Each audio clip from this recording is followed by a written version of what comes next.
Assalamualaikum warahmatullahi wabarakatuh. Di sini kami kelompok dari mata kuliah Manajemen Proses Bisnis SI23B akan menjelaskan materi BPMN pada absensi karyawan. Sebelumnya, perkenalkan nama saya Salmani Sanudidayah. Selanjutnya ada rekan saya. Perkenalkan, nama saya Dwi Atika. Perkenalkan, nama saya Leonika Grisbacteria. Baik, kita akan mulai masuk materi yang akan dibawakan oleh rekan saya. Baik, di sini BPMN yaitu Business Process Model and Notation adalah standar internasional yang digunakan untuk memodelkan proses bisnis secara grafis agar mudah dipahami oleh berbagai pihak, baik analisis bisnis, pengembangan sistem, maupun manajemen. Selanjutnya yaitu ada elemen utama BPMN. Yang pertama adalah event yang menandakan kejadian antara mulai, antara, dan akhir. Yang kedua adalah activity, menunjukkan pekerjaan atau tugas yang dilakukan. Yaitu selanjutnya ada gateway, titik pengambilan keputusan atau percabangan alur. Bentuk elemennya yaitu belah ketupat. Selanjutnya yaitu ada sequence flow atau alur urutan yang menunjukkan arah eksekusi antar elemen proses. Nah, di sini terdapat notasi sequence flow atau alur. Yang pertama ada normal flow, yaitu garis normal mengacu pada jalur aliran antara dua bentuk dan tidak berpengaruh oleh kondisi. Yang kedua adalah conditional flow, antara aliran ini memiliki kondisi yang ditetapkan yang menentukan apakah aliran itu digunakan atau tidak. Selanjutnya adalah default flow untuk keputusan berdasarkan keputusan atau data eksklusif. Jenis jalur aliran adalah kondisi default. Selanjutnya adalah swim lane atau kolam dan jalur, menunjukkan siapa yang melakukan aktivitas dalam proses. Itu pole, itu mewakili satu entitas, misalnya perusahaan atau departemen. Nah, area segitiga panjang ini adalah pole, dan garis horizontal ini adalah line membagi pole berdasarkan peran atau fungsi. Selanjutnya yaitu artefak tambahan. Itu memberikan informasi tambahan tentang proses bisnis. Yang pertama yaitu data objek, menunjukkan data atau dokumen yang digunakan atau dihasilkan oleh suatu aktivitas. Bentuk elemennya yaitu dokumen seperti ini. Terus selanjutnya yaitu grup kelompok aktivitas. Itu pengelompokan aktivitas-aktivitas yang saling terkait secara logis tanpa mengubah urutan atau hubungan prosesnya.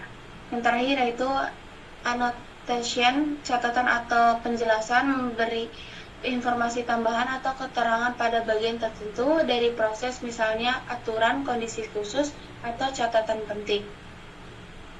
Selanjutnya yang akan dijelaskan oleh Salma. Selanjutnya kita masuk ke flowchart. Ini adalah BPMN pada absensi karyawan. Di sini yang pertama ada event, yaitu peristiwa. Event ini jadi penanda awal dan akhir dari proses bisnis absensi karyawan. Di sini yang pertama ada start event, end event, dan intermediate event. Start event contohnya karyawan datang atau pulang. Ini sistem memulai mencatat aktivitasnya. Yang kedua ada end event, yaitu penanda bahwa seluruh proses absensi sudah selesai. Selanjutnya ada activity. Ini bentuk segi 4 yang menggambarkan tindakan yang dilakukan oleh sistem atau pengguna. Di sini contohnya pada lakukan absensi. Tahap ini karyawan melakukan input absensi dari aktivitas tersebut, termasuk manual task dari sisi karyawan, tapi otomatis dari sisi sistem. Selanjutnya ada rekapitulasi data absensi harian. Ini secara otomatis menjalankan perhitungan harian, misalnya siapa saja yang hadir atau siapa saja yang izin. Selanjutnya ada gateway, yaitu pengambilan keputusan. Gateway ini berbentuk belah ketupat dan berfungsi untuk memecah alur berdasarkan kondisi tertentu apakah data valid atau tidak. Sistem akan mengecek apakah absensi yang dilakukan valid, misalnya apakah fingerprint cocok atau lokasi sesuai area kantor, dan waktu absensi masih dalam jam yang diperbolehkan. Yang terakhir ada flow, aliran atau panah. Flow ini menghubungkan tiap elemen dalam diagram. Contohnya, untuk menunjukkan urutan proses dalam satu streamline dan menggambarkan komunikasi antar pihak berbeda, misalnya sistem dan HRD. Next.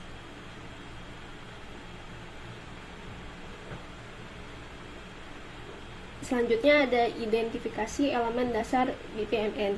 Seperti yang sudah dijelaskan tadi, ada event, yaitu peristiwa, seperti contohnya di start event, karyawan datang atau pulang, dan end event pada laporan absensi final. Selanjutnya yang kedua ada activity atau teks, yaitu aktivitas. Contohnya di sini ada lakukan absensi dan rekapitulasi data absensi harian. Selanjutnya yang ketiga ada gateway, yaitu pengambilan keputusan yang berbentuk belah ketupat.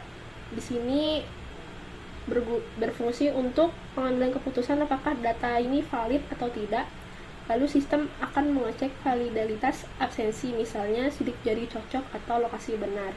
Yang terakhir adanya flow, yaitu panah. Di sini ada dua, yaitu sequence flow dan message flow. Selanjutnya akan dilanjutkan oleh rekan saya. Kemudian ada jenis gateway yang digunakan, yaitu Exclusive Gateway atau XOR. Digunakan untuk menggambarkan pengambilan keputusan yang hanya memilih satu jalur dari beberapa kemungkinan. Contoh penggunaan: jika data valid, maka lanjut ke pencatatan kehadiran. Jika data tidak valid, maka tampilan pesan error. Next. Kelemahan struktur diagram dan usulan perbaikan. Kelemahan yang pertama yaitu alur setelah tampilkan pesan error dan absensi ulang bisa bikin loop tanpa batas kalau error terus, jadi perlu batasan. Yang kedua yaitu hubungan antara sistem dan HRD kurang eksplisit dalam rekap bulanan, masih samar bagian koordinasinya. Usulan perbaikan yang pertama yaitu menambahkan kondisi atau event otomatis seperti maksimal percobaan absensi supaya loop error berhenti. Kemudian bisa juga menambahkan task kirim laporan rekap bulanan ke HRD antara sistem dan HRD supaya arus datanya lebih jelas. Event intermediate yang relevan. Nama event notifikasi keterlambatan dikirim ke karyawan. Jenis event intermediate message event. Posisi setelah proses rekapitulasi data absensi harian. Fungsinya yaitu sistem otomatis kirim pesan ke karyawan yang telat absen agar bisa ditindaklanjuti secara cepat. Kesimpulan, proses absensi karyawan pada model BPMN telah tersusun dengan baik melalui elemen utama seperti event, activity, gateway, dan flow. Penggunaan Exclusive Gateway atau XOR sudah tepat untuk menggambarkan keputusan tunggal dalam validasi data. Meski begitu, perlu perbaikan pada potensi looping saat absensi gagal berulang, dengan menambahkan batas percobaan dan notifikasi keterlambatan agar sistem lebih efisien dan responsif. Secara keseluruhan, BPMN ini telah mempresentasikan proses absensi digital yang jelas dan dapat dikembangkan lebih lanjut. Baik, mungkin cukup sekian presentasi dari kelompok kami. Kurang lebihnya mohon maaf. Assalamualaikum warahmatullahi wabarakatuh.